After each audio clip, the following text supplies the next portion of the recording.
formula. Initiate dialogue, create mini bond, get contact information or at least know how to get it.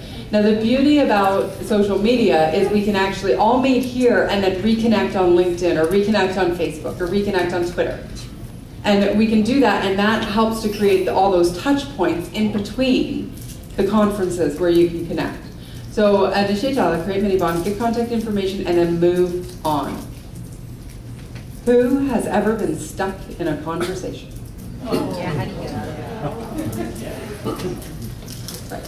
One of the reasons we get stuck in a conversation, we don't want to leave because we don't want to be rude. And what I have come to realize is that if you are thinking in your mind, how do I get out of this conversation? Chances are the person you're talking with is also thinking in his or her mind, how do I get out of this conversation? So Miss Manners used to give, or her first book talked about 10 minutes maximum with any one person at a cocktail function. If you stay any longer than 10 minutes, then you're really monopolizing that person's time. Because if you had a 60-minute window and you were more than 10-minute conversations, that would give you 6 people to meet. That would be a great function. So if you are any longer than that, and we've all been there where you've had a half an hour conversation with someone and you realize the event is pretty much over, you came there with great aspirations to network and to get to know people, and then you've spent the whole time talking with one person. So if you find yourself at a point where you're in a conversation talking with one person at not while you're sitting, I mean that's obvious, you're not going to get, oh my time is up, I'm going to leave you now.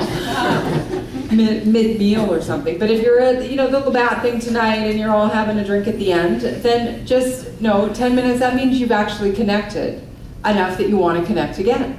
So then you can carry on that conversation another time, but then talk with some other people. So how do you actually get out of a conversation?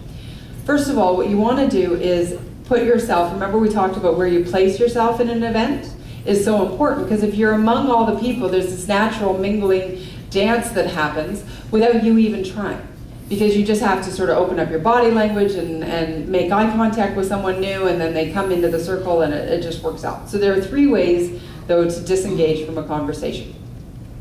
The first is a verbal disengage. The second is a third-party introduction. And the third is the gotta go technique.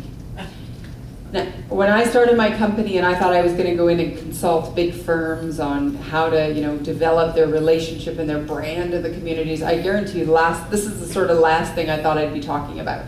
But I was out with one of my mentors in the political world, big burly guy, developer, and just a salt of the earth kind of guy, but he just looks at me and says, Allie, I don't care about all that other stuff. What I need to know is how do I get out of a conversation? Because the only thing I can ever think to do is to tell people I've got to go to the bathroom. And then it just like everything made sense in that one moment, because I always, if I was looking for Dave, I would just go to the hallway and find him on the way to and from the bathroom. That's what he does. To this day, he's never heard me speak. He just goes to and from, got to go to the bathroom. And although that's fine and probably true sometimes, not relevant. Does anybody care you have to go to the bathroom? Has anybody ever told anybody they got to go? Oh, yeah. No, you haven't. Yeah, no, I hear it all the time. People say, well, I need to go. I'm like, why did you tell me? Anyway, so that's the gotta go technique. But here's the thing. If you say you've gotta go, that means you've gotta go. There is nothing more insulting and breaks down the potential for a trusting relationship more than somebody telling you that they've got to go to the bathroom and then you watching them walk over to the bar to fill up with more liquid.